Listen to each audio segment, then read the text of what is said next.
तो सभी बच्चों को गुड मॉर्निंग। यस प्लीज़ सब क्लास में आ जाएं, बातें बिल्कुल भी नहीं। और स्क्रीन शेयर कर देते हैं।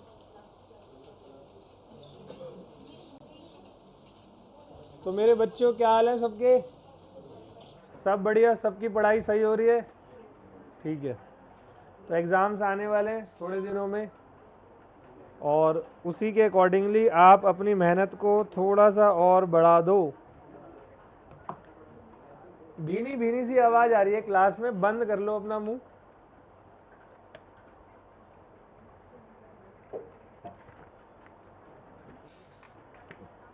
इंडियन कॉन्ट्रैक्ट एक्ट चल रहा है। इंडियन कॉन्ट्रैक्ट एक्ट के अंदर हम लोगों ने अभी तक क्या क्या पढ़ लिया है? क्या क्या पढ़ लिया है? एक तो हमने इंडियन कॉन्ट्रैक्ट एक्ट में यूनिट नंबर 1 कंप्लीट कर लिया है। एक इंडियन कॉन्ट्रैक्ट एक्ट में यूनिट नंबर 2 हम लोगों ने कंप्लीट कर लिया है, कंसिडरेशन। इंडियन कॉन्ट्रैक्ट एक्ट में यूनिट नंबर 3 जो कि नाम है other essentials of a valid contract, ये हमारा चल रहा है। तो other essentials of a valid contract हमारा चल रहा था, जिसके अंदर मैंने आप सभी को बताया। तो अभी मैं आपको एक रिवीजन करवा रहा हूँ, ठीक है? तो बताओ, दो ऑप्शन है, इन डेप्थ रिवीजन या ऊपर ऊपर से। आई वॉज श्योर कि तुम लोग यही बोलने वाले हो, ऊपर ऊपर से, इसीलिए हम इन डेप्थ रिवीजन करेंगे, ठीक है? तो ध्यान से सुनना। तो यूनिट नंबर 3 है, नाम है other essentials of a valid contract, जिसमें हम लोगों को टोटल 4 टॉपिक पढ़ने हैं। असल में जेन्युइनली बताऊं तो टॉपिक नंबर 2 सबसे बड़ा और सबसे इंपॉर्टेंट है, जो कि अभी चल ही रहा है हमारा, फ्री कंसेंट।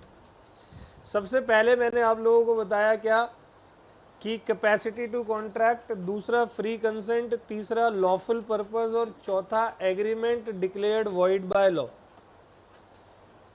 तो ये 4 सिचुएशन है, agreement not declared void by law, ठीक है?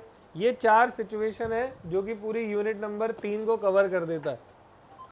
तो पहले मैंने आप लोगों को करवाया क्या, कैपेसिटी टू कॉन्ट्रैक्ट। अब आप सभी को बहुत अच्छे से पता है कि every person is able to make a valid contract except minor unsound mind and person disqualified by law. तो वहीं पर हमारी शुरुआत होती है किससे? माइनर से। तो माइनर कौन होता है? तो minor means the person who has not completed his 18 year of age under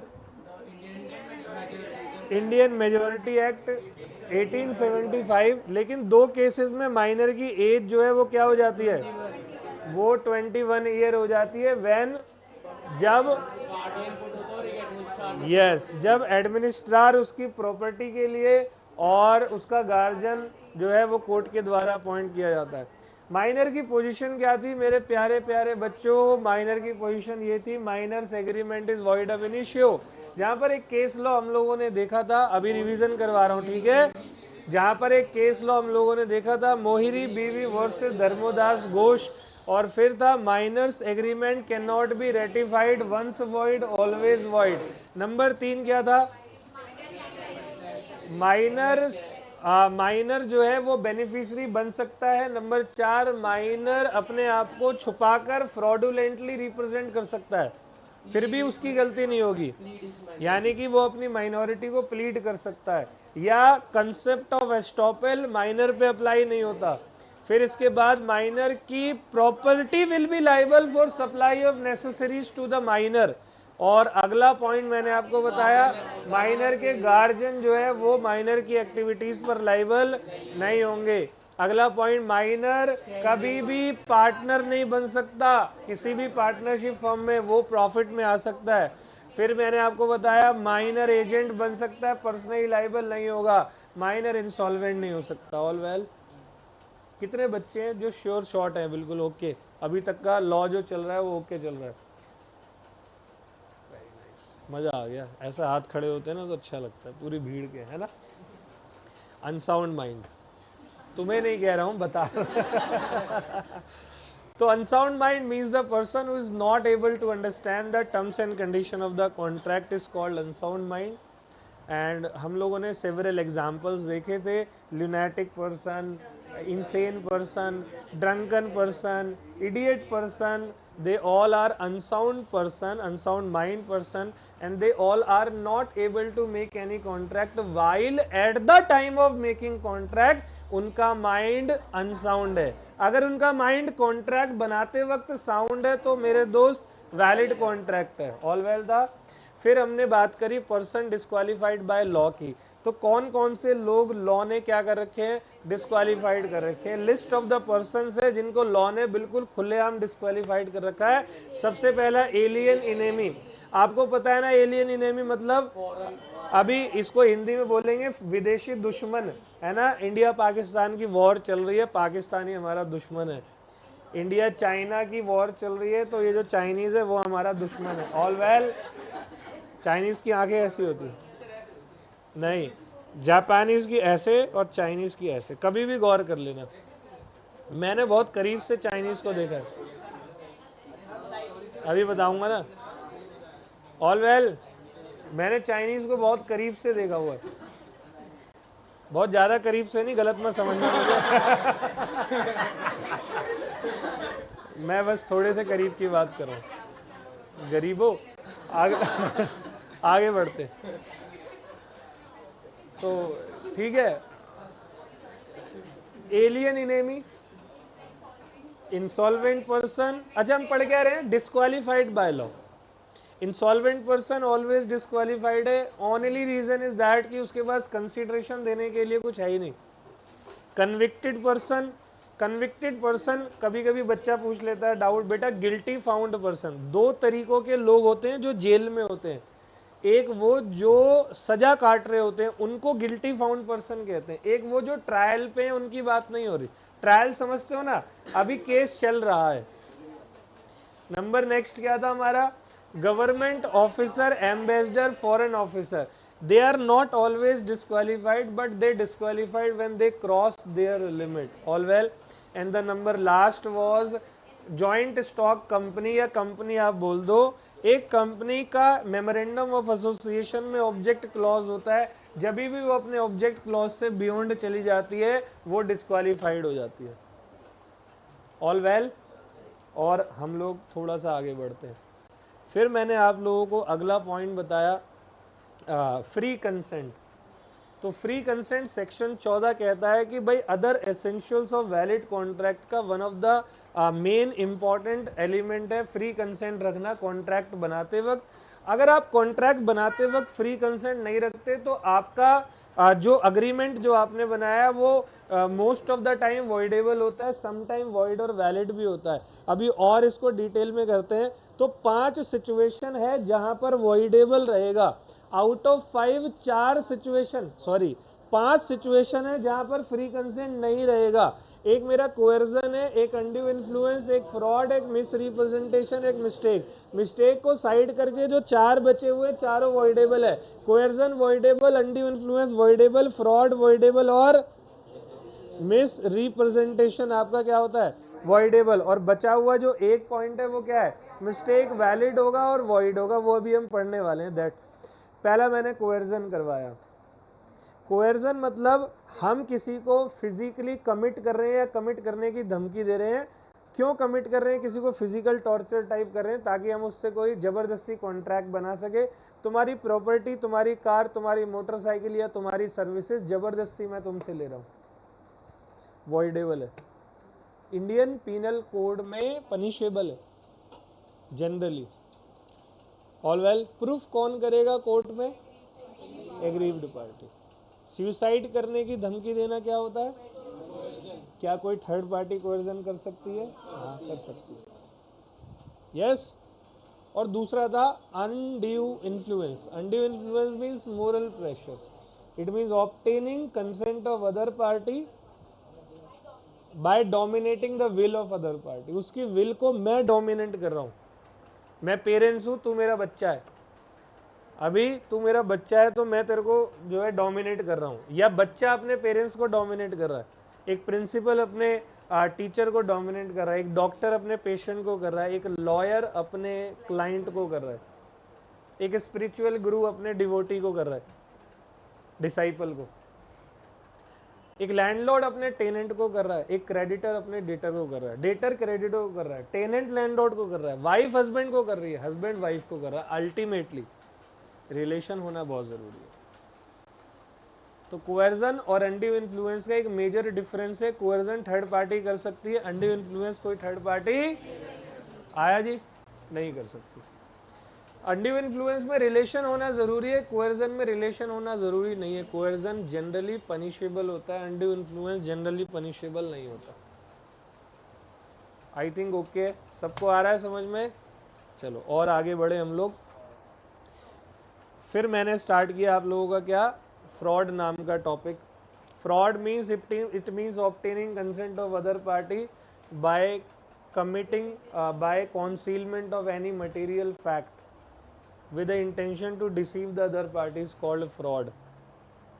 section number 17। तो फ्रॉड इंक्लूड्स, क्या क्या चीज़ें फ्रॉड में इंक्लूड होती है? Promise made without any intention to perform, ये फ्रॉड होता है। कोई डिसेप्शन कर रहा हूँ, मतलब जैसे पुराना सामान है नया बोल के बेच रहा हूँ, कोई भी ऐसी एक्टिविटी जो फ्रॉड में आती है, जो आपको लगता है वो फ्रॉड के अंदर आप इंक्लूड कर लो। या एक्टिव कॉन्सीलमेंट ऑफ डिफरेंस कर रहा हूँ, कॉन्सीलमेंट मतलब छुपाना, ठीक है। क्या साइलेंस रहना फ्रॉड होता है? Generally silence is not fraud, लेकिन साइलेंस रहना फ्रॉड तब माना जाएगा when goods sold are of dangerous nature, when silence is equivalent to speech. All well. अगला आया misrepresentation. It means obtaining consent of other party by giving innocent misstatement. While giving innocent misstatement, the party who is giving the information is believing that what he is saying is true. He is believing that what I am saying is true. लेकिन वो actually में true नहीं होता। बोलो okay. मतलब मैं कोई positive assertion दे रहा हूँ, या कोई इनोसेंट मिस स्टेटमेंट कर रहा हूँ, या कोई ब्रीच ऑफ ड्यूटी कर रहा हूँ। याद है ब्रीच ऑफ ड्यूटी में एग्जाम्पल दिया था आपके ICAI के मटेरियल का भी सेम एग्जाम्पल है, वही वाला कि मैं एक अपना फार्म लैंड बेच रहा हूँ, तेरे को बेच रहा हूँ, मैंने कहा वो सारे के सारे ऑक्यूपाइड है, रेंटेड, लेकिन मैं भूल गया मेरे टेनेंट ने मेरे को नोटिस दे रखा है। ऑल वेल, दिस वाज हमारा, इन चारों सिचुएशन में वॉइडेबल कॉन्ट्रैक्ट होता है। सही है। Next point, mistake. अभी पिछली क्लास में मैंने आप लोगों को मिस्टेक बस शुरू ही करवाया था, और समय की पाबंदी थी थोड़ी सी, क्लास ख़त्म हो गई थी। अब आज इसको कंटिन्यू करते हैं। अभी बताऊंगा ना भाई, तू तो पीछे पड़ गया स्टोरी के। अरे उसके टॉपिक के साथ बताएंगे। तो मिस्टेक है मेरा, मिस्टेक का मतलब क्या होता है? जब कोई एक party intend to do one thing, वो करना कोई एक चीज़ चाहती है और कर कोई और दूसरी चीज लेती है, उसको आप क्या नाम देते हो? मिस्टेक। मतलब बहुत सिंपल है, एक एररनेस बिलीफ है, erroneous belief about something. All well. तो मिस्टेक दो टाइप के होते हैं मेरे दोस्त। एक होता है mistake of, types of mistake में एक मेरा है मिस्टेक ऑफ लॉ, और एक मेरा है मिस्टेक अबाउट। सबसे पहले मैं आपको बताऊंगा मिस्टेक अबाउट लॉ। तो मिस्टेक अबाउट लॉ दो तरीकों के होते हैं, एक होता है मिस्टेक अबाउट इंडियन लॉ और एक होता है mistake about foreign law. Mistake about foreign law और मिस्टेक अबाउट इंडियन लॉ। तो यहीं पर हमारी कल की क्लास समाप्त हुई थी। तो कितने बच्चे हैं जो अभी तक बिल्कुल अपडेटेड हैं सारे टॉपिक से? सब घर के अंदर टाइम टू टाइम पढ़ लेते हैं? है कोई यहाँ पे? माइका लाल 1 2 3 4 कुछ के ऐसे हाथ उठे हुए कि तू अपनी मर्जी है, देख ले, जो मर्जी समझ ले, पढ़ रहा हूँ या नहीं पढ़ना तेरे ऊपर है, अब समझ ले। और कुछ प्रॉपर आशीर्वाद दे रहे हैं, आ जा बेटे, ठीक है। तो कंटिन्यू करो, मुझे उम्मीद है कि तुम सब बच्चों के अच्छे नंबर आएंगे, और मुझे उम्मीद है, ठीक है। इसको कंफर्म करो, कंफर्म करो अच्छे नंबर लाकर, ठीक है। All well. तो स्टार्ट कर रहे हैं। मिस्टेक अबाउट इंडियन और फॉरेन लॉ के बारे में बताता हूँ। तो वही मैं कल एक स्टोरी बता रहा था, तो चलो कुछ को पता होगी तो वो चुप रहना, और जिसको नहीं पता वो सुनते रहना। ये क्या हुआ, ये 2016-17 की बात है। ठीक है, तब मैं लगाया भी करता था, ठीक है। अब नहीं पीता मैं, मेरे को 5-6 साल हो गए, अब बिल्कुल नहीं। तो नहीं, बेटी तो अभी 1 साल की हुई है, मतलब बहुत 5 साल हो गए, मैंने बिल्कुल टच नहीं, छोड़ दिया। तो मैं और मेरा एक दोस्त है दिनेश नाम का, बहुत अच्छा मित्र है मेरा, वो फरीदाबाद में रहता है। तो मैं और मेरा दोस्त गुड़गांव की तरफ जा रहे थे उसकी गाड़ी में, गाड़ी मैं चला रहा था, वो बगल में बैठा हुआ था, और दोनों लगाते हुए जा रहे थे, संडे का दिन था। तो अचानक उसकी सिस्टर का फ़ोन आया। उसकी सिस्टर चाइना में रहती थी, मतलब उसकी शादी इंडिया में हुई थी, उसके हस्बैंड का चाइना में कोई एमएनसी में था, वहाँ पोस्टिंग हो गई, वहीं पर जहाँ से वो कोविड आया, वुहान से। तो उसकी सिस्टर उसको पिछले 2-2.5 साल से अपने पास बुला रही थी, और वो जा नहीं रहा था। फ़ोन वोन आते होंगे तो वो बहाना वहाना मार मूर के वो जा नहीं रहा था। उस दिन उसकी सिस्टर का फ़ोन आता है, कहती कि मेरा अब आखिरी टाइम चल रहा है, डॉक्टर ने बोल दिया अब मैं मरने वाली हूँ। पता नहीं क्या बीमारी से कुछ बताई, मुझे समझ नहीं है, चाइना में ही बोला होगा, ठीक है, हाँ ऐसे कुछ बोला हो। और मेरा दोस्त बैठा हूँ, मुझे अभी भी याद है, मैं गाड़ी चला रहा हूँ और दोस्त को उसने बोला, और बोलते बहन से बात हो रही है और आंखों से आंसू टपक रहे। अच्छा कमीना कितना है, पैग तब भी पिया था, उठा के पिया। कहता चल, मैं कहा चल, कहाँ चले, कह रहा चाइना, मैं कहा चल, गियर मारा फिर याद आया चाइना तो प्लेन से जाते, ठीक है। तो फिर क्या हुआ, कह रहा है कि चाइना चलना है। मैं क्या बात होगी, कह रहा है यार वो बहन तो बस लास्ट टाइम चल रहा है यार, इतने 2.5 साल से बुला रही है, मैं भी कितना बेवकूफ़ हूँ गया नहीं, ये वो फुल रो रहा है और बात कर रहा है। फिर क्या हुआ, अब मुझे कह रहा तू भी चल। मैं क्यों, मैं कैसे जाऊँ भाई, मेरी क्लास है सुबह। कह रहा नहीं चल, ठीक है। तो ज़बरदस्ती मेरे को भी, अब हम गए, मतलब इमरजेंसी बेसिस पर वीज़ा वगैरह जो भी होता है प्रोसेस इमीडिएटली हो गया। अब इमीडिएटली हुआ तो हम यहाँ से फ्लाइट पकड़ी, हम पहुँच गए ये बड़ा अच्छा है, ठीक है अब फ्लाइट पकड़ी, हम लोग पहुँच गए चाइना, उतरे एयरपोर्ट पे, बाहर आया, मेरे को बड़ी तेज़ भूख लग रही थी, अब बहुत तेज़ भूख लग रही है, और चाइना तो बदनाम है, आप सभी जानते हो। अब भूख लग रही है तो फिर भी मैं कोशिश कर रहा हूँ कहीं कुछ एयरपोर्ट पे मिल जाए, क्योंकि एयरपोर्ट पे तो डिफरेंट कंट्रीज़ के लोग आते हैं, थोड़ा बहुत खाने पीने का होगा। लिटरली मैंने वो चमगादड़ को ऐसे बॉल में, एयरपोर्ट पे रेस्टोरेंट है, वो ऐसे उड़ते उड़ते फुबकते फुबकते देखा, खाते हुए लोगों को। मेरा मूड खराब है, अब साले नहीं खाना कुछ भी। किसी से कुछ पूछने भी गया, भाई वेज बर्गर है, पता नहीं उसका क्या आंसर आया, आज तक समझ नहीं आया। एक जगह लिखा भी हुआ था हॉट डॉग, मैंने खाया नहीं, मैं कहा जेनवन कुत्ता ना खिला दो, ठीक है चाइना है भाई, बच के रहना पड़ेगा। अब बाहर आए वहाँ से, एक तो समझ में कुछ नहीं आ रहा कि कहाँ जाए। अच्छा उसकी सिस्टर ने एड्रेस भी चाइना में भेजा था, चाइनीज़ लैंग्वेज में। अब बाहर आए तो बाहर आए, किसी से पूछे तो सब चांग चुंग मिंग। तो एक बंदा खड़ा था, वो टैक्सी ड्राइवर था, मैंने मेरे दोस्त को बोला ये इंडियन है, कह रहा कैसे, मैं कहा ये पक्का इंडियन है। तो क्या हो रहा था, वो ना 2 खूबसूरत सी लड़कियां आ रही थी, वो उसको ऐसे देख रहा था।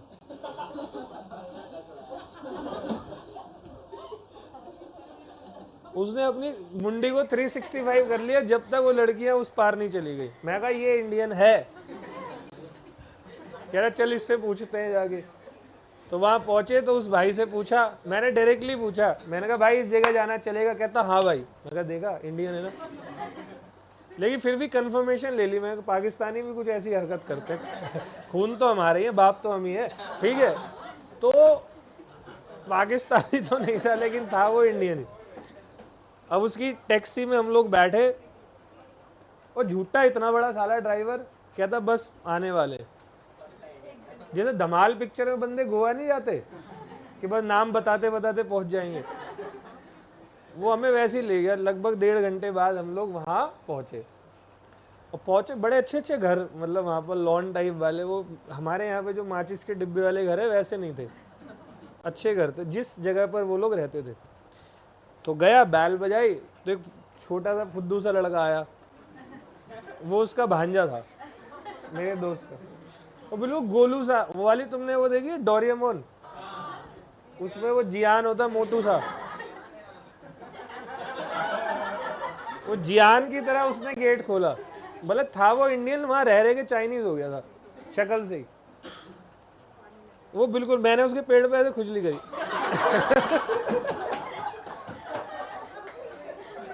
उसने मुझे चाइनीज में 4 गाली दी, और मैं और मेरा दोस्त अंदर में। बड़ा मजा आता है बच्चों के पेट पे कभी कभी करो ऐसा। अब हम अंदर चले गए तो उसकी बहन चाइनीज सीरियल देख रही थी, कोई सोफे पे बैठ के पेट के ऊपर पॉपकॉर्न का इतना बड़ा सा कुछ रख के। मैं कहा ये मरने वाली है। अपने दोस्त से पूछा, तो दोस्त भी मेरे को रिप्लाई करा, कहता आखिरी टाइम पे ना फेवरेट काम किया जाता है, कोई बात नहीं, बात नहीं। गए बहन के पास, अब लगा वो छूटते ही रोने। मैं कहा देख नौटंकी को, अभी साला खुश खुश आया है, अभी यहाँ रो रहा है, नौटंकी दिखा रहा है। उसकी बहन कह रही आ गया तू? हाँ आ गया।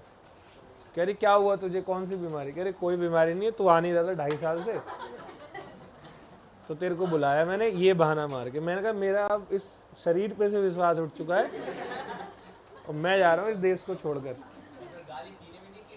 तुझे क्या बताऊँ मैं, बस तू समझ जा। अब क्या हुआ जी, गुस्सा तो बहुत आया, लेकिन गुस्सा आया तो कोई बात नहीं। अब मैंने अपने दोस्त को बोला चल भाई कहीं घूम के आते हैं बाहर। हम लोग चले गए बाहर घूमने के लिए। कोई सड़क थी, उसी वुहान पे कोई सड़क थी, यहाँ पे ना मेरे को एक टी शर्ट दिखी, शोरूम टाइप था। तो मैं मेरे दोस्त को बोलता हूँ मैं भी आ रहा हूँ ये टी शर्ट लेके। उसको भी एक दुकान दिखी, मुझे बाद में बताऊँगा कौन सी दुकान थी। मैं गया टी शर्ट खरीदने के लिए, मैं टी शर्ट खरीदने गया हूँ। अब मैं उससे टी शर्ट खरीद रहा हूँ, मेरी बात समझ में नहीं आई उसकी। एक तो वहाँ के पैसे समझ नहीं आ रहे थे मुझे, मैं उससे कर रहा हूँ कुछ कुछ बात, लेकिन ना उसकी थोड़ी सी चाइनीज बंदों की ना आवाज़ बहुत पतली सी होती है, और भारतीयों को पतली आवाज़ तो बहुत पसंद है, खासकर पुरुषों को भारत में। तो इसीलिए मैं 5-7 मिनट उससे बात कर गया। मैं कहा चल कोई बात नहीं, बात कर ही लेते हैं। तो जब मैंने उससे टी शर्ट के बारे में 5-7 मिनट 6 मिनट तक बात करी, समझ नहीं आई बात, समझ नहीं आई तो मैंने छोड़ दिया। अब मैं बाहर आया, थोड़ा सा आगे जाता हूँ तो एक भीड़ नज़र आती है। अब हम भारतीयों को बड़ी आदत है, चाहे कितनी भी इमरजेंसी हो, भीड़ में पहले चेक करना है कि हुआ क्या। अब वो भीड़ नज़र आई और वहाँ गया तो देखा तो गोल चक्कर सा बना हुआ है, 6-8 चाइनीज़ खड़े हुए हैं, और बीच में मेरा दोस्त, वो गरीब सा नहीं होता, ऐसे में बैठ के दिखाता तुम, ऐसे बैठा है। ठीक है,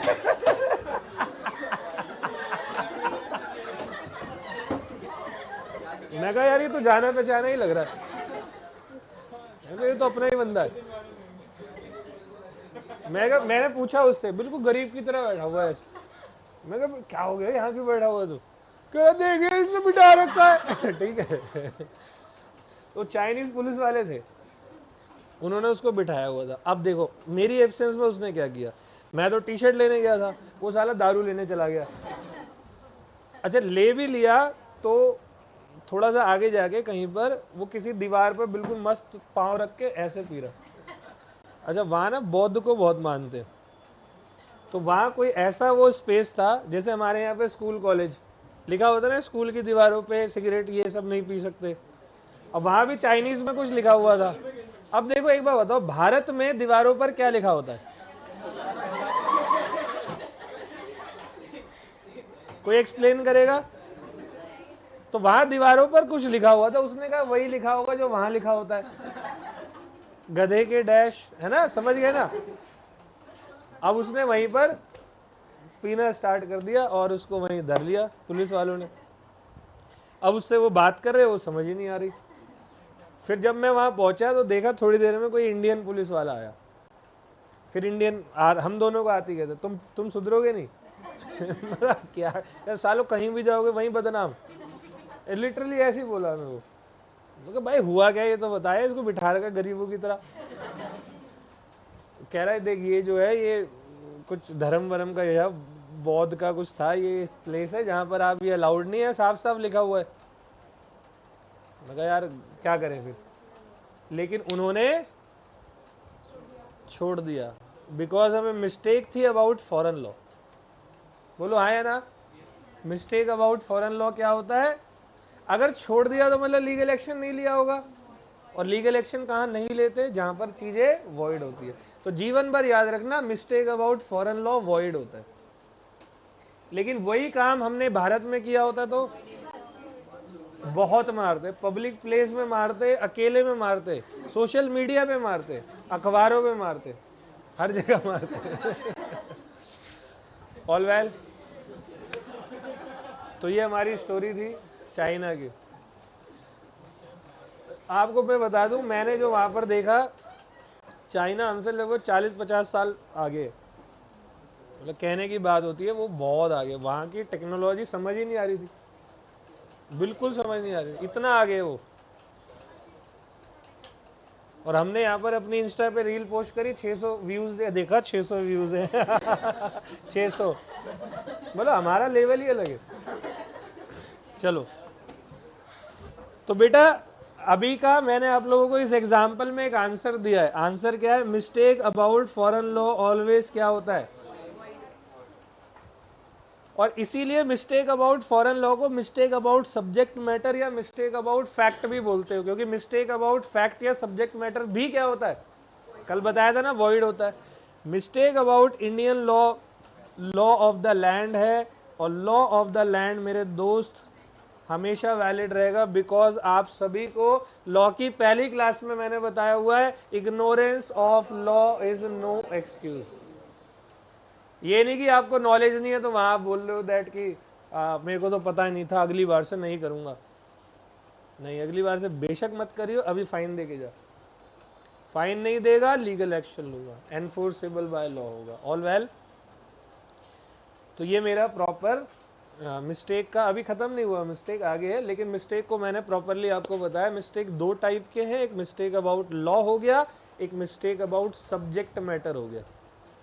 मिस्टेक अबाउट लॉ आपका क्या होता है? Mistake about law further classify किया हुआ है, mistake about Indian law, mistake about foreign law. Mistake about foreign law void होगा, इंडियन लॉ आपका वैलिड होगा। ऑल वेल, और mistake about subject matter void होता है, लेकिन इसको थोड़ा सा और सब्जेक्ट मैटर को क्लासीफाई कर रहे हैं, ध्यान से सुनना। Further classification of mistake on the basis of parties involve. देखो, एक तो होती है यूनिलेटरल मिस्टेक, एक होती है बाइलेटरल मिस्टेक, ठीक है? एक होती है यूनिलेटरल मिस्टेक और एक होती है बाइलेटरल मिस्टेक। देखो, अगर दोनों पार्टी को मिस्टेक है, जैसे तुम बेचते वक्त कुछ सोच रहे हो गलत और मैं खरीदते वक्त कुछ गलत सोच रहा हूं, तो तेरी भी मिस्टेक और मेरी भी मिस्टेक। ये मेरी कौन सी मिस्टेक हो गई? बाइलेटरल। ये पूरी वॉइड होती है, क्योंकि ये दोनों पार्टी की तरफ से, मिस्टेक ऑफ बायर भी है और मिस्टेक ऑफ सेलर भी है। तो मिस्टेक ऑफ बायर और मिस्टेक ऑफ सेलर दोनों मिलाकर क्या होता है? वॉइड होता है। यहां तक ओके? कोई दिक्कत? लेकिन अगर मान लो किसी सिचुएशन में यूनिलेटरल मिस्टेक हो रही है, यूनिलेटरल मतलब वन साइडेड मिस्टेक, तो अब इस सिचुएशन में हम लोग क्या करेंगे? चेक करो ये वन साइडेड मिस्टेक कहां होती है। सेल्स ऑफ गुड्स एक्ट याद है? तो बताओ, let the buyer beware. Buyer खुद कोई गलती करता है तो लाइबल होता है या नहीं? खुद ही होता है। लाइबल होना मतलब उस पर लीगल एक्शन तब भी सेलर लेगा। अगर बायर ने कभी कोई अपनी तरफ से गड़बड़ करी तो seller will not be liable, और बायर प्राइस देने को मना कर देना तो seller can take legal action. Legal action valid में लेते हो, वॉइड में? मतलब मिस्टेक अबाउट बायर क्या होती है? कुछ आया समझ में? माना जाता है ऐसा कि सेलर कभी कभी मिस्टेक कर देता है, हो जाती है। अब हमारा काम है सुबह से रात तक पढ़ाना, तो कभी कभी हम भी कुछ एररनेस बात बोल जाते हैं। सुबह से रात तक के जब काम ही टीचिंग को प्रैक्टिस बोलते हो आप। प्रैक्टिस मीन्स आप दिन पे दिन निखरते हो। जैसे आज मैं सोचता हूँ, आज से 12 साल पहले मैं कैसा पढ़ाता था, मेरे को बड़ी कमियां नज़र आती हैं। इनफैक्ट 1 साल पहले तो कुछ कमियां तब भी नज़र आ जाती हैं। तो उन सभी को हम क्या करते हैं? धीरे धीरे सही करते हैं। होती रहती है। सेलर की तरफ से मिस्टेक वॉइड है, लीगल एक्शन आप नहीं ले सकते। बायर की तरफ से होगी तो simple, let the buyer beware. तुझे रहना था बिवेयर, क्यों नहीं हुआ? तेरी गलती है। ऑल वेल, बोलो भाई। अब मैं इसी मिस्टेक पर आप लोगों को कुछ एग्जाम्पल्स देता हूं, कुछ केसेस आए हुए हैं, वो सारे केसेस आप मेरे से ध्यान से सुनना।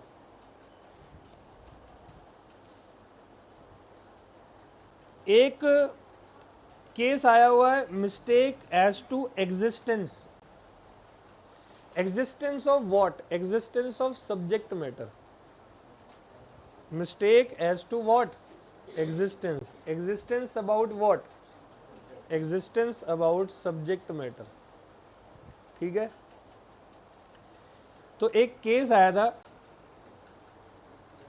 ए agree to sell a cargo of corn. Corn खाया तुमने कभी?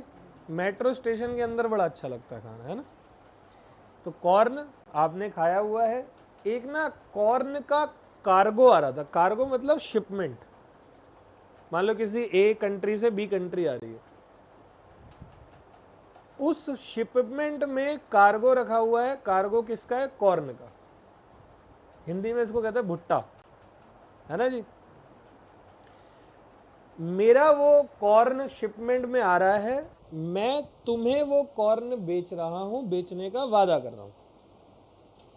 दोनों पार्टी में प्राइस सेट हो गया, डिलीवरी डेट सेट हो चुकी है, क्वांटिटी तय हो चुकी है, एवरीथिंग ओके हो चुका है। मेरे को पता ही नहीं है, सेलर को पता ही नहीं है, और बायर को भी नहीं पता कि जो शिपमेंट का कॉर्न है वो पूरा का पूरा खराब हो चुका है, फेर्मेंटेड हो चुका है। मतलब अब बताओ, कॉर्न पेरिशेबल है या नॉर्मल है? ठीक है, अब खराब हो गया तो दोनों पार्टी मिस्टेक में थी, बाइलेटरल मिस्टेक है, कॉन्ट्रैक्ट क्या हो गया? अब तू जबरदस्ती नहीं करता, नहीं मुझे तो भुट्टे खाने ही है। खाने तो बगल वाले से खा ले भाई, मेरे पीछे क्यों पड़ा है? मेरा खराब हो गया। All well. तो A agree to sell a cargo of corn suppose to be in transit, unknown to both the parties the corn had become fermented and had been sold by the master of ship. और जब वो खराब हो रहा था ना, ship के master ने उसको वहीं बेच दिया। अच्छा काम किया, बुरा? भाई ज़्यादा खराब हो जाता। मैं आपको एजेंसी में भी एक बताऊंगा, एक ऐसे ही एग्जांपल, दूध और बटर को लेकर। ठीक है, यहाँ तक ओके? तो भाई अब बायर ने जो एग्रीमेंट किया है सेलर के साथ में, उस एग्रीमेंट का कोई अस्तित्व नहीं रह जाता, कोई महत्व नहीं रह जाता। आ गया जी?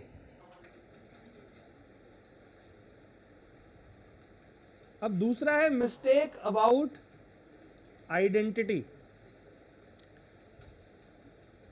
एक ना पानी का जहाज है, जहाज का नाम है पियरलेस। ठीक है, ध्यान से सुनना। एक केस आया था जिसमें था, एक contract was made for purchase of certain bales of cotton. कुछ कॉटन की बेल्स आ रही थी जो कि एक शिप से आ रही थी। शिप का नाम क्या था? पियरलेस। All well. कहाँ से आ रही थी? बॉम्बे से।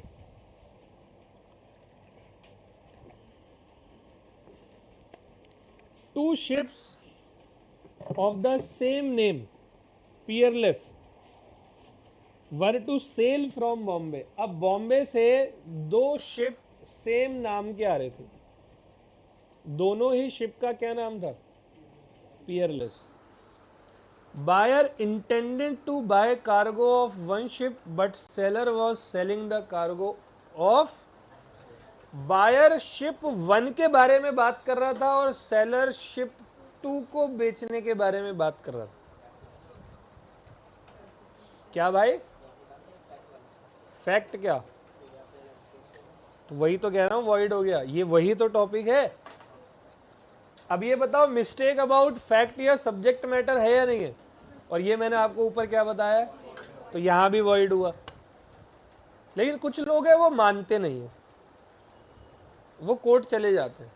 कोर्ट में जब जज के पास बात गई, जज ने देखा भाई गलती तो किसी की नहीं है, तो जब गलती किसी की नहीं है तो एक बंदा क्यों हर्जाना भुगते? दोनों भुगतो, वॉइड है, यूजलेस। जिसका जो नुकसान हुआ अपनी जेब में रखो और आगे बढ़ो। All well. बोलो दो ओके। कोई डाउट है किसी को?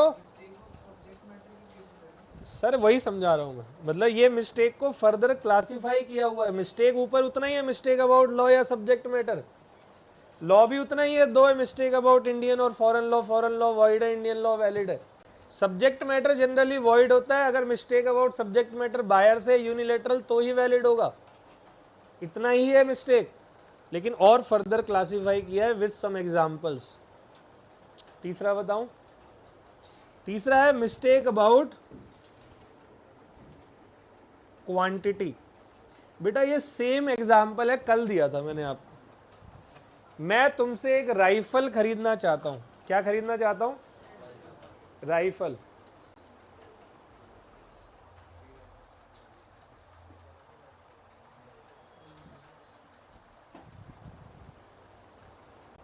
ओके, तो क्या हुआ, मैंने राइफल का प्राइस तुमसे पूछा एक लेटर लिखकर, और मैंने लेटर में ये भी लिखा मैं 50 तक राइफल खरीद सकता हूं, खरीदना चाहता हूं। आप में से कोई राइफल बेचता है, हम यूएसए में बैठे हुए हैं, मैं तुम्हें लेटर लिख रहा हूं कि तुम मेरे को राइफल्स का प्राइस बताओ, मैं 50 तक खरीद सकता हूं। यहां तक ओके? तुमने मुझे लेटर का जवाब दिया और प्राइस कोट किया, उन सारा प्राइस, जो जितने भी प्राइजेस तुमने कोट किए मुझे पसंद आए, मैंने लिखा आंसर में सेंड 3 राइफल्स, और टेलीग्राफिक ट्रांसमिशन में कोई मिस्टेक होने पर TH के बाद R और E जो है वो गायब हो गए, तो क्या बन गया? Send the rifles. और मैंने इंक्वायरी में कितना बोला था? मैंने कहा माइट भी मैं 50 खरीदूं। सामने वाले को लगा कि सेंड द राइफल्स मतलब ये 50 राइफल ही मंगा रहा है। सामने वाले ने 50 राइफल्स का बिल्कुल पैक किया और भेज दिया और पेमेंट मांगी। तो फिर मैं कह रहा मैंने तो सेंड 3 राइफल्स बोला है, तो कह रहा देख तेरा आंसर तो सेंड द राइफल आया है। अब दोनों में कोर्ट केस हो गया। जब सब्जेक्ट मैटर चेक किया, बात चेक करी, तो टेलीग्राफिक मिस्टेक थी। ना तो तू लाइबल ना तू लाइबल, अपने अपने घर जाओ। बोलो ओके, बोलो ओके, ठीक है। क्या जी? क्या कॉम्पनसेशन मिलेगा? वो कोई राइफल खा गया है?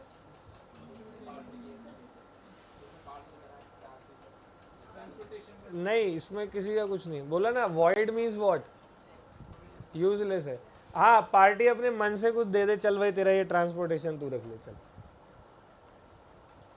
जैसे डोमिनोज का पिज्जा आधे घंटे लेट जाए तो आपको फ्री मिलता है या नहीं? लेकिन ज्यादातर 80% से ज्यादा भारतीय जनता क्या करती है, पिज्जा जो लेट लेकर आया उसको 20-30 रुपए दे देती है, ले यार तू पकड़। बोलो आया ना? कितने बच्चे हैं जिनके पास फ्री पिज्जा आया है? कभी आया है? तुमने दिया है कभी 10-5 रुपए उसको? नहीं, तुम बेशरम हो साले, तुमने मंगाया ही वही वाला होगा सबसे, कौन सा आता है वो जिसमें टाइम लगता है, कि वो लेट ही आए जानबूझ के, है ना? तो जनरली क्या होता है, एक स्टडी आई थी, स्टडी में बताया था, डोमिनोज की स्टडी थी, कि कोई भी लेट वो होता है तो उसमें लगभग 80% कस्टमर फ्री तो ले लेता है पिज़्ज़ा, लेकिन उसका डिलीवरी बॉय के ऊपर थोड़ा सा दिल पिघल जाता है कि कहीं इसकी सैलरी से ना कटे, ये पकड़ 10 रुपये, 20 रुपये, 50 रुपये, ऑल वेल, तो मेरी मर्जी है, मैं दे दूंगा, बट कानून मेरे को कुछ नहीं बोलता करने को। यहाँ तक सही है? चलो अगला है मिस्टेक अबाउट क्वालिटी। चलो क्या हुआ कि वही बोल रहा हूँ, ठीक है, सच कुछ नहीं है। क्या हुआ कि मेरे पिताजी, मेरे डैडी, मेरे को बचपन से कॉइन देके उन्होंने रखा हुआ था, बोला था 200 साल पुराना सिक्का है, ठीक है, वही बोल रहा हूँ, ऐसा कुछ नहीं है, एग्जाम्पल देने के लिए। मान लो कोई कॉइन है, जैसे ये वाला कॉइन हो गया, ठीक है, ये कॉइन है, और पापा ने बोला है 200 साल पुराना सिक्का है, तो मैं खुश, और मेरे को बचपन से ही दिमाग में 200 साल पुराना सिक्का, 200 साल पुराना सिक्का। और अब फादर मेरे है नहीं इस दुनिया में, और आज मुझे थोड़े पैसों की ज़रूरत पड़ गई, तो मैं इसी सिक्के को बेचने चला गया। बेटा सेल्स ऑफ गुड्स एक्ट पढ़ा है? Old coin are treated as goods, तो I am going to sell the ये ओल्ड कॉइन। अब मैं सबको ये कह रहा हूं ये एंटीक है। क्या है? अब मैंने बचपन से इतनी बार ये लाइन सुनी कि ये एंटीक है, एंटीक है, एंटीक है, एंटीक है। अब सामने वाले को मैंने कॉन्फिडेंस में लिया, मैंने झूठ थोड़ी बोला। सामने वाले पर्सन को भी यही लगा दिस इज व्हाट एंटीक, हमारे बीच में कॉन्ट्रैक्ट हो गया, हो गया। और बाद में पता चलता है ये एंटीक पापा ने मूर्ख बनाया था मेरे को, ताकि मैं अच्छे से पढ़ सकूं, ये वो कुछ करके उन्होंने ऐसे ही होता ना, बच्चों को नहीं बनाते, देखो चंदा मामा आएंगे वो पुए खिला के जाएंगे, तो बच्चा वो एक्टिविटी कर देता चंदा मामा के आने के चक्कर में। उन्हें क्या पता चंदा मामा नहीं आएंगे, है ना जी। तो मेरा तो मामू बना दिया पापा ने। लेकिन अब फर्दर यहाँ पर मैं उसकी क्वालिटी पर मिस्टेक में था या नहीं? तो क्या मेरे को अब कोई सजा हो जाएगी, जेल हो जाएगी कि नहीं भाई तूने तो झूठ बोल दिया यार, तुझे तो बोलना ही नहीं था यार, बोलो।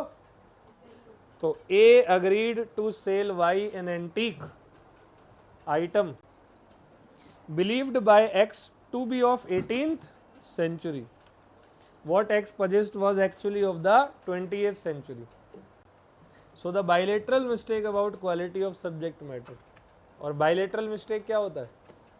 तो ये मेरा फ्री कंसेंट का टॉपिक यहाँ पर खत्म होता है। किसी बच्चे को कैपेसिटी टू कॉन्ट्रैक्ट और फ्री कंसेंट में इतना सा भी डाउट है तो पूछो। पहले बताओ कैसा लगा आपको? बिल्कुल सुपर था, माइंड के अंदर है, ओके। अब हम तीसरा टॉपिक करेंगे इसका, क्या लॉफुल। हाँ बेटे बोल। हाँ मैं मेरी बेटी के नाम पे मेरे से ज़्यादा पैसे हैं अभी। हम माइनर के नाम पे प्रॉपर्टी नहीं करते, करते मैंने कर रखी है अपनी बेटी के नाम पे। क्या जी? वो उसके नाम पे होती है, वो ऑपरेट नहीं करते। थोड़ा सा आवाज तेज कर।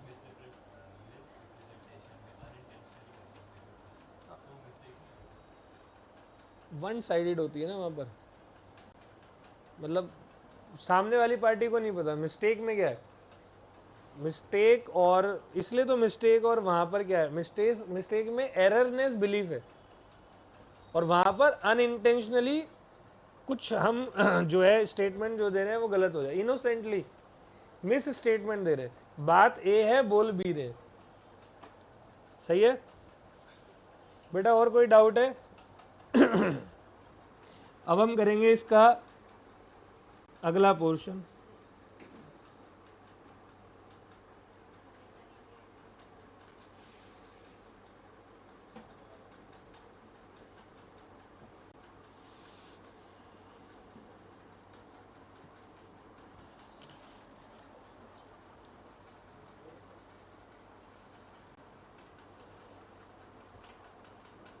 दो मिनट दे दो बस मुझे।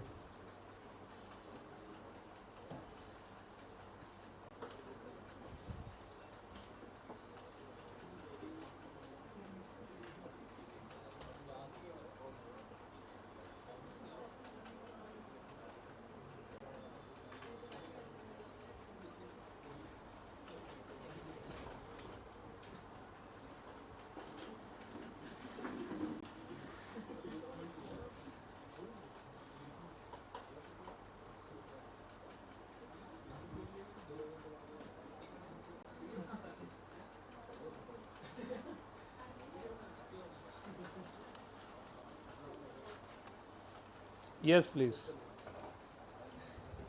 तो हमारा आ गया अगला टॉपिक। तो पहले देख लूँ मैं ऑनलाइन वालों को स्क्रीन शेयर हो रही है, हो रही है। निधि, बबलीन, मलाइका, क्या तुम्हें सब सुनाई दे रहा है? बोलना मत, लिख दो मैसेज पे। दे रहा है मुझे लग रहा है, ठीक है ओके। तो अब टॉपिक आ रहा है मेरा क्या, लॉफुल पर्पस, ठीक है।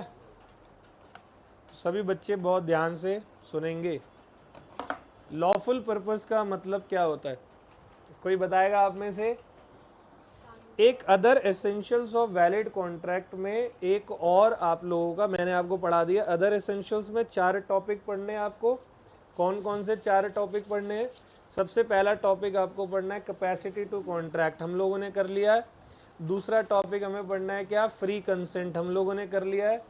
तीसरा टॉपिक जो हम लोगों को करना है वो करना है लॉफुल पर्पस। अब ये लॉफुल पर्पस क्या होता है, बहुत ध्यान से सभी बच्चे सुनेंगे। Lawful purpose means what? Law ने ना लॉफुल पर्पस को डिफाइन ही नहीं किया, लॉ ने डिफाइन करा अनलॉफुल पर्पस को। क्योंकि लॉफुल क्या होता है, जैसे मैं पढ़ा रहा हूं, लॉफुल है मोमोज वाला मोमोज बेच रहा है, लॉफुल है हेयर सलून वाला बाल काट रहा है, लॉफुल है। तो ऐसे तो लॉफुल की संख्या लाखों करोड़ों में हो सकती है, क्या वो सारी संख्याओं को किताब के अंदर लिखे? अब देखो सिंपली कुछ अनलॉफुल पर्पसेस बता दिए लॉ ने कि भाई ये सारे लिस्ट ऑफ द पर्पसेस है जो सारे अनलॉफुल है, इसके अलावा बचे हुए सारे क्या होंगे? लॉफुल। तो ये अनलॉफुल पर्पस के एग्रीमेंट कभी मत बनाना आप सभी, अगर बनाओ तो कौन से बनाओगे? लॉफुल पर्पस के एग्रीमेंट बनाना। समझ में आ रही है बात? जैसे लॉ यहां लिखा हुआ है, law does not define lawful purpose, लेकिन लॉ ने क्या डिफाइन कर रखा है? Unlawful purpose. तो ये सारे पर्पस, अब जो मैं लिस्ट ऑफ द पर्पसेस बताऊंगा वो सारे क्या हैं? वो सारे अनलॉफुल पर्पस है। एक एक करके सब सुनेंगे। कभी कभी वॉइड होता है, सम टाइम पनिशेबल भी होता है, कभी कभी यूजलेस होगा, कभी कभी तो कोर्ट उस एग्रीमेंट को मान्यता तो नहीं देगा बल्कि तुम्हारे ऊपर सजा और चलाएगा। तो क्या है सबसे पहला unlawful purpose? If it is forbidden by law. Forbidden by law मतलब लॉ ने मना कर रखा है कि आप इस तरीके का कोई एग्रीमेंट कभी भी मत बनाना। मैं आपको एक एग्जांपल देता हूं। भारत के अंदर आप अगर मनी लेंडिंग का बिजनेस करते हो तो आपको परमिशन लेनी पड़ती है, लाइसेंस लेना पड़ता है रिजर्व बैंक ऑफ इंडिया से। Money, if you are doing money lending business then you have to take licence from Reserve Bank of India. सही है? और मान लो आप कोई मनी लेंडिंग बिजनेस कर रहे हो बिना आरबीआई के लाइसेंस के, अनलॉफुल है। या मैं कोई ह्यूमन ट्रैफिकिंग कर रहा हूं जहां पर बच्चों को और महिलाओं को बेच रहा हूं, है जी? हाँ तो वही वैसे ही तो बता रहा हूं। Sale of children and women etcetera, तो ये क्या है? अनलॉफुल है। या मान लो, जैसे मैं आपको बताऊं, भारत में ना एक कानून है हिंदू लॉ, एक हिंदू लॉ है, वो ये कहता है कि आप एक हिंदू लॉ के अंदर साफ साफ बोला गया है कि आप सेकंड मैरिज एग्रीमेंट नहीं कर सकते अनलेस जो फर्स्ट वाइफ है आपकी या तो उसकी मृत्यु ना हो गई हो या उसका डाइवोर्स नहीं हो गया हो, और वाइफ की जगह आप हस्बैंड भी डाल दो, वाइस वर्सा भी कर लो, ठीक है? एक पत्नी भी दूसरी शादी नहीं कर सकती जब तक या तो उसके हस्बैंड की मृत्यु ना हो गई हो या डिवोर्स ना हो गया। ये हिंदू लॉ है, ठीक है? भारत में धर्म निरपेक्ष कंट्री है तो यहाँ पर अपने अपने पर्सनल लॉज भी हैं। तो यहाँ मिस्टर चिराग नाम का एक बंदा है, उसको एक बिजली से मोहब्बत हो गई, entered into second marriage agreement with बिजली, और ये ऑलरेडी मैरिड है ना जी? थोड़े मोहब्बत के झटके लगे, प्रेम हो गया, कोई बात नहीं, प्रेम करना अच्छी बात है, लेकिन उससे करो ना जो उससे 7 फेरे लिए। कहीं और जा रहे हो सालो? आगे नहीं बोलूंगा। ऑल वेल, तो yes, this is not done, ये हिंदू लॉ बोलता है। और अगर आप वो मैरिज एग्रीमेंट बिजली के साथ में कर रहे हो तो वो अनलॉफुल है, मतलब बिजली कोर्ट में क्लेम नहीं कर सकती, कहीं वो बंदा बीच में वो उधर से खींच रही है इधर से खींच रही है, नहीं, एक ही वही खींच सकती है। बिजली बेटे तू नहीं खींच सकती। ऑल वेल, क्यों? तेरा अलाउड ही नहीं है। सही है? तो ए पॉइंट ओके, समझ में आ गया? पहला अनलॉफुल पॉइंट क्या है? जिसको फॉरबिडन बाय लॉ कर रखा है, लॉ ने मना कर रखा है। दूसरा, if it is of such nature that if permitted it would defeat the provision of any other law, मतलब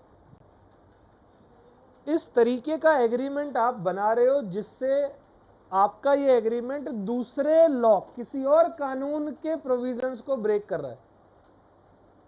नहीं आया समझ? जब तक एग्जाम्पल नहीं दूंगा नहीं आएगा। देखो जी, एक कानून है ट्रांसफर ऑफ प्रॉपर्टी एक्ट, या और भी दूसरे लॉज बने हुए हैं। मान लो कि आप गवर्नमेंट का, आप में से कोई एक बंदा है, जैसे मैं यहाँ पर नाम लेता हूँ, बेटा तेरा नाम बताइए एक बार और। आर्यन भाई को गवर्नमेंट के कुछ ड्यूज पे करने, ठीक है। तो अगर आर्यन गवर्नमेंट के वो ड्यूज पे नहीं करता तो गवर्नमेंट एट द एंड क्या करेगा? आर्यन की प्रॉपर्टी को सीज करेगा और अपने पैसे रिकवर करेगा, तो उसकी प्रॉपर्टी को बेचेगा। अब गवर्नमेंट क्या कर रही है? वो आर्यन की प्रॉपर्टी को सेल कर रही है, ठीक है, और खरीदने यही पहुंच गया। सजा किस बात की भाई है? आर्यन बता। या आर्यन अपने किसी दोस्त के थ्रू जो है यही प्रॉपर्टी लेके फिर गवर्नमेंट के ऑफिस के बाहर जो है डांस करा है, देखा? हो गया ना, काट दिया ना फुद्दू। मतलब मजे ले रहे हो तुम सरकार के भाई, क्या कर रहे हैं? तो यू आर नॉट अलाउड, ये अनलॉफुल है कि अगर आपने किसी तरीके से वो प्रॉपर्टी खुद ले ली तो वो एग्रीमेंट ही अनलॉफुल माना जाएगा। आ गया समझ में जी? मजे ले रहा है वो। अरे बताओ, तुमने कोई गलती कर दी बड़ी, अब बारी हुई सजा देने की, तो तुम मेरे मुंह पे पैसे फेंक के मारोगे? दे तो रहा हूं पैसे। ऐसे तो ये ऑडी वाले रिक्शे वाले को डेली 50 बार ठोक के जाएंगे। एक बार ठोका, बैक किया, ये पकड़ 10,000, एक बार और ठोकना है तुम, ये पकड़ 10 कैच। तो पैसा ही सब कुछ नहीं होता, सही है? तो देखना जरा, A's estate is sold for arrears of revenue. उसके कुछ एरियर्स थे जो कि वो नहीं पे कर रहा था, उसका स्टेट यानी प्रॉपर्टी बेची जा रही है। As per the act the defaulter is prohibited from purchasing it. और कानून ये कहता है, ट्रांसफर ऑफ प्रॉपर्टी एक्ट कहता है कि भाई डिफॉल्टर खुद नहीं खरीद सकता। फिर क्या हुआ? B agrees with A to purchase the estate and convey it back to A. अब ए ने अपने किसी रिश्तेदार बी को भेजा, आपस में एग्रीमेंट किया कि भाई तू खरीद ले, तू बाकी मेरे को दे दियो। भाई ये एग्रीमेंट ही गलत है। ये ट्रांसफर ऑफ प्रॉपर्टी एक्ट के लॉ के एग्रीमेंट को क्या कर रहा है? ब्रीच कर रहा है, गलत हो गया। बोलो ओके? 2 पॉइंट आगे समझ में। पहला, कोई एग्रीमेंट ऐसा मत बनाना जो फॉरबिडन बाय लॉ हो। दूसरा, कोई एग्रीमेंट ऐसा मत बनाना जो किसी और लॉ के प्रोविजंस को क्या करे? ब्रेक करे या ब्रीच करे। All well?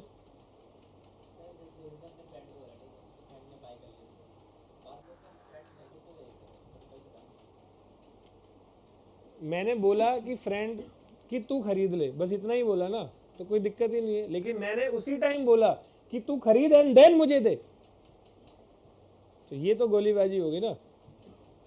मैंने मेरे दोस्त से ये बोला कि मेरा प्रॉपर्टी बिक रहा है क्योंकि मैंने एरियर ऑफ रेवेन्यू नहीं दिया, गवर्नमेंट बेच रही है। तो एक काम कर, लॉ तो ये कहता है मैं खरीद नहीं सकता और गवर्नमेंट डायरेक्टली मुझे देगी भी नहीं। तो एक काम कर, मेरे ब्याह पर तू जा, गवर्नमेंट तुझे तो नहीं जानती, तो तू खरीद ले, तो कोई दिक्कत नहीं, वो खरीद लेगा तो कोई प्रॉब्लम नहीं। लेकिन यह इंटेंशन क्या है कि तू खरीद और मुझे दे? This is wrong intention. अब फिर वही कोर्ट की बात कर रहे हो। अरे मैं बाद में कुछ मर्जी करे, वो बात अलग है। अगर पकड़े जाओगे तो ऐसा अनलॉफुल काम कर ही नहीं सकते। तुम मेरी बात सुनो, अगर मिस्टर बी मिस्टर ए को बाद में 5 साल बाद दे दे, 5 साल बाद दे दे, कोई दिक्कत नहीं है। लेकिन आज जब एक ही प्रॉपर्टी वो ले रहा है तो उसकी इंटेंशन क्या है? क्या उस वक्त उनके बीच में, बी और ए के बीच में एग्रीमेंट हुआ था ऐसा? अगर हुआ था तो गलत एग्रीमेंट था। बस बात तो ये हो रही है, बाद की बात है क्या करे क्या ना करे। समझ में आ गया? अब सी बिजनेस, सी पॉइंट, आप कोई ऐसा एग्रीमेंट कर रहे हो जो आपस में फ्रॉडुलेंट बिजनेस कर रहे हो। एक जगह है खानपुर नाम की, आप सभी जानते होगे, दिल्ली में, न्यूज़ में आया था तो वो बता रहा हूँ। खानपुर में क्या हुआ, कुछ 4-5 लोगों ने आपस में एक कंपनी खोली, चिट फंड टाइप कोई कंपनी खोली, जिसमें उन्होंने वहाँ के एरिया की सारी माताओं को, महिलाओं को ये बोला कि आप मंथली 1000, 2000, 5000 जमा करो, आपके नाम की चिट निकलेगी। किसी चिट में वॉशिंग मशीन दे रहे थे तो किसी में मोटरसाइकिल दे रहे थे। माताओं ने, और शुरू में खूब माताओं को जिताया उन्होंने। चिट में जी सिलाई मशीन निकली है, जरा अम्मा को सिलाई मशीन दे। अम्मा भी ले लेके सिलाई मशीन जा रही है और रास्ते में 20 को बताते हुए जा रही है। और तुम्हें पता है इस दुनिया में अगर सबसे तेज ट्रांसफर करनी हो ना कोई बात, तो माताओं को बता दो, और साथ में ये और बोल देना किसी को मत बताना। फिर देखना वो कैसे, कितनी तेज गति से, वो बुलेट ट्रेन की स्पीड से भी तेज स्पीड से वो इन्फॉर्मेशन जो है वो पास होगी। और सबको यही बताते हुए, किसी को बताना मत, दिल की बात बता रही हूँ। वो भी आगे दिल की बात, ये बहुत आगे तक जाएगी। तो ये चिट फंड वालों को पता था कि हम इनको अभी वॉशिंग मशीन और शुरू में फ्री फंड में देंगे ना, तो ये लोग खूब आएंगे। फिर पूरा का पूरा खानपुर आसपास का एरिया, जितनी माताएं थी, वो अपना वही चावल के डब्बों से पैसा निकाल निकाल के सब पहुंच गई। कोई 5000 जमा करा रहा है, कोई 10,000, किसी ने 1 लाख जमा करा दिए, कमेटी टाइप जो होती है। फिर वो सब भाग गए। कौन? जिनके पास जमा हुए तो अच्छे खासे 8-9 करोड़ रुपए लेकर भागे। किसी के 1000, किसी के 2000, किसी के, वो लक्ष्मी चिट फंड हो गया, वो हेरा फेरी मूवी वाला, समझ गए? तो आपस में जो हम फ्रॉडुलेंट बिजनेस करने का एग्रीमेंट करते हैं, गलत है। याद करो, एक एग्जाम्पल दिया था मैंने, जिशान को बुलाया कि शाम को गाड़ियों की बैटरी चोरी करेंगे, आ जाइयो। याद है तेरे को? सुमित सर की भी यहीं खड़ी होती है ना, ठीक है, विशाल सर भी लेकर आते। तो रात को गाड़ियों की बैटरी चोरी करेंगे, आ जाइयो भाई। तो हमारे बीच में जो एग्रीमेंट है वो कौन सा बिजनेस है? Fraudulent business. तो ये एग्रीमेंट का कोई वर्थ नहीं है। सही है? हो रखा है? मेरे को क्यों देख रहा है घूर घूर के तू? 40 बैटरी मेरे को मत देख ऐसे, मैंने नहीं किया। सच में हो रखा है? तो बैटरी चोरी तो हर एरिया में होता है, हमारे एरिया में भी 40-50 गाड़ी एक साथ ही, हमारे एरिया में भी एक ही साथ। एक दिन तो क्या हुआ, एक रोड पे खड़ी हुई सारी गाड़ियों के टायर एक साथ ले गए। सारी गाड़ियां 4-4 ईंटों पे खड़े करके ले गए, पता नहीं क्या शौक था उनको। लाइन से, मैं, आचार्य नरेंद्र देव कॉलेज है कालका जी गोविंदपुरी के पास, मेन रोड पे, वहीं लाइन से ना रोड पे गाड़ी खड़ी हो जाती है। तो वो रात को कुछ 1-1:30 बजे आए होंगे, और लिटरली कह रहा हूँ, वहाँ पुलिस चौकी भी है, और पुलिस चौकी के बगल में एक कार खड़ी थी, टोयोटा कोरोला ओल्टिस, उसके तो चारों टायर ले गए। चौकी ये रही चिपक के। क्या जी? अब जो ईगो पे आई, चाहे कहीं पर भी आई, ये नहीं पता। पुलिस वाले के चौकी के बगल की, और न्यूज़ में आया था कि अब तो चौकी के बगल में हो रही है, तो फिर बाकी क्या करें। तो चोरी तो खैर होती रहती है हर एरिया में। अब आ जाओ, देखो, ए, बी और सी ने एग्रीमेंट किया कि हम फ्रॉड करके आपस में गेन्स शेयर करेंगे। जैसे वही चिट फंड वाले 5-6 लोग थे, उन्होंने आपस में क्या डील किया कि फ्रॉड करेंगे और भाग जाएंगे। उनके आपस का एग्रीमेंट कौन सा है? Fraudulent business. आ गया समझ में? बोला ना, just sometime void as sometime punishable. अगर ये पकड़े गए तो छोड़ थोड़ी देंगे। अच्छा एग्रीमेंट है, वॉइड, यूजलेस, जाओ, बहुत मारेंगे इनको। ठीक है, ये अगला एग्जाम्पल वही है जो मैंने आपको चिट फंड वाला बताया। चलो D point, agreement to cause injury to a person oblique damage to property of a person. मतलब ये सिंपल है, मैं जो है किसी को इंजरी पहुंचा रहा हूँ या किसी को डैमेज पहुंचा रहा हूँ। जैसे कि यहाँ पर सावंत नाम का बंदा है, उसने 10 लाख रुपए दिए अमरीश पुरी को कि रैम्बो को किल कर दे। ये तीनों 1970s 80s के बॉलीवुड के डॉन के नाम है, ठीक है। तो भाई ये क्या है? Here the agreement is all well. और ई पॉइंट कहता है if the court regard it as immoral और अनएथिकल। ये बड़ा इंपॉर्टेंट टॉपिक है। कोर्ट ने किसी सिचुएशन, किसी एग्रीमेंट को इमोरल या अनएथिकल बता रखा है। इमोरल पता है क्या होता है? चलो इसको वाइज वर्सा करते हैं। एक होता है मोरल, एक होता है एथिक्स। मोरल मीन्स किसी इंडिविजुअल की सोच, एथिक्स मीन्स किसी सोसाइटी की सोच। जैसे तुम लोग यहाँ पर पढ़ने आते हो तो बस स्टैंड पे उतरते हो, सामने शराब की दुकान दिखती है, तो एथिकली तुम देखना, बस इसको पता है दक्ष को, ये तेरे को उसी के आसपास मिलेगा शाम को रोज। भाई 10 रुपए दो, पौवे में कम पड़ रहे, ठीक है। ये तेरे को वहीं मिलेगा आसपास। आगे सुनना ध्यान से, शराब की दुकान है, एथिकली अगर आपकी उम्र 25 साल प्लस है तो एथिकली आप शराब पी सकते हो, भाई शादियों में भी परोसी जाती है। लेकिन वहीं मोरली यानी इंडिविजुअली कई लोग उसको गलत मानते। जैसे मेरे जैसा पर्सन उसकी दुकान से देखता है, वो गुजर के आ जाता है। भाई मेरे को मोरली शराब, पहले की बात नहीं कर रहा हूँ, अभी पिछले 5-6 साल से मैं मोरली इंडिविजुअली नहीं पीता। ऑल वेल, तो moral means individual thinking and ethics means society की थिंकिंग। अब इसी को उल्टा कर दो, अनएथिक्स मीन्स कुछ गलत, एथिक्स मीन्स सही, और अनएथिकल मतलब गलत। जैसे एक पुअर पेरेंट्स अपने बच्चे को सेल कर रहे हैं किसी अमीर परिवार को, नहीं कर सकते क्या? करते नहीं है क्या? खूब किया जाता है।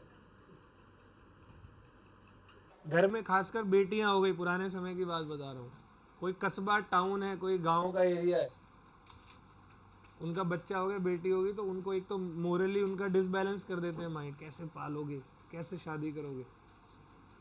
उनको 8-10 हज़ार दिए, वो बच्चा बिचवा दिया। किसको? किसी ऐसे परिवार को जिनके घर में बच्चे नहीं है। IVF तो अभी आया है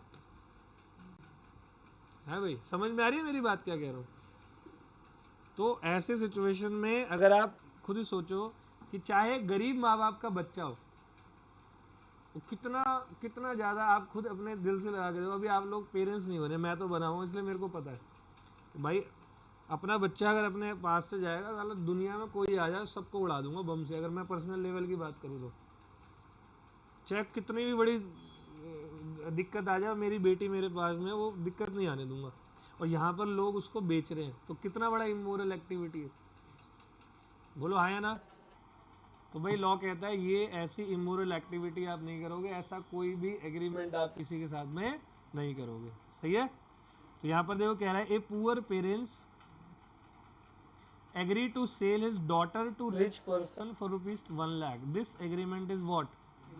और अगला लास्ट है, agreement opposed to public policy के अगेंस्ट में कोई एग्रीमेंट अगर आप बनाते हो। मैं अभी आपको 11 या 13 ऐसे पॉइंट बताऊंगा जो अपोज टू पब्लिक पॉलिसी है। आज की क्लास में नहीं होंगे, अगली क्लास में हमारा क्या चलेगा? पब्लिक पॉलिसी चलेगा, opposed to public policy. All well, तो लॉफुल पर्पस का ए से लेकर F पॉइंट तक हमने करा। F पॉइंट अभी, और मेन F पॉइंट ही है, ये भी ध्यान रखना। सारे देखो आप यहाँ पर, ये पब्लिक पॉलिसी कितना बड़ा है, ये अपोज वाला बहुत बड़ा है, ठीक है। तो कल की क्लास में हमारा ये चलेगा। तो कल आई होप, उम्मीद करता हूँ कि कल मैं आपका ये वाला यूनिट समाप्त कर दूँ, यूनिट नंबर 3। ठीक है बच्चों? तो ठीक है, फिर मिलते हैं आपसे अगली क्लास में। Thank you so much.